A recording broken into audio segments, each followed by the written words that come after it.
Bonjour, je suis Philippe Legrand, président d'Infranum. Je vais vous expliquer comment nous comptons déployer la fibre optique sur l'ensemble du territoire d'ici 2025.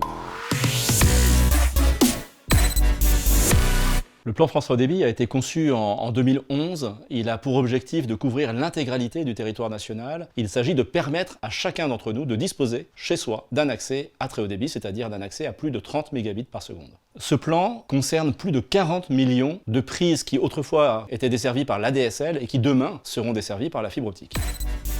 On parle globalement de 50% d'investissement privé et 50% d'investissement public dans ce type de projet. C'est pour ça qu'il y a des zones d'investissement privé qui sont avant tout les zones urbaines et il y a les zones publiques moins rentables, les zones rurales, où là l'intervention des collectivités a été sollicitée en cofinancement mais aussi en organisation des plans de déploiement. Et bien entendu ces déploiements d'une rare intensité, d'une rare rapidité, il y a des choses à corriger, des réseaux à redimensionner. Il y a aussi des raccordements qui ne sont pas toujours à l'état de l'art. Et c'est la raison pour laquelle nous avons lancé un plan de qualité sur les réseaux. Il s'agit de mieux former, mieux contrôler, mieux documenter le réseau. Et avec le concours de l'ensemble des acteurs qui tous sont unis, eh bien nous pensons que nous allons améliorer aussi la vie des Français qui sont raccordés chaque jour. C'est l'ambition que nous avons placée en cette année 2022 et nous sommes convaincus que les indicateurs attesteront de la réalité de cette amélioration.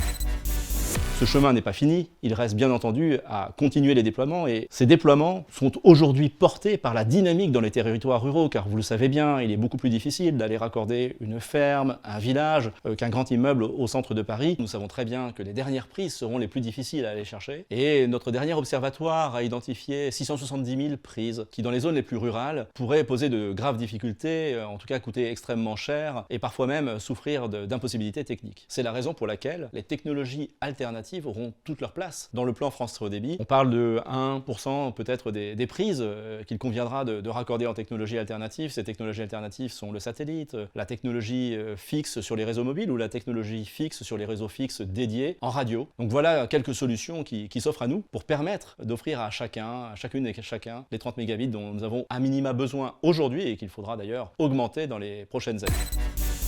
Grâce à cette dynamique incroyable sur le territoire national, les entreprises françaises ont acquis un savoir-faire, une main-d'œuvre que l'Europe nous envie et qui d'ailleurs est utile pour nous permettre de déployer les réseaux en fibre optique, mais dans les pays voisins limitrophes comme l'Allemagne, comme l'Angleterre. À l'avenir, il va falloir que nous capitalisions sur cette main-d'œuvre qualifiée de façon à pouvoir déverser le personnel que nous utilisons aujourd'hui sur le plan France Très Haut Débit sur les nouveaux usages, les nouveaux chantiers de demain. On parle bien sûr des infrastructures mobiles, des data centers et également et peut-être surtout des territoires connectés et durables. Mais nous travaillons dès à présent là-dessus de façon à ce que dès 2025, nous soyons en situation de relever les défis qui nous font face.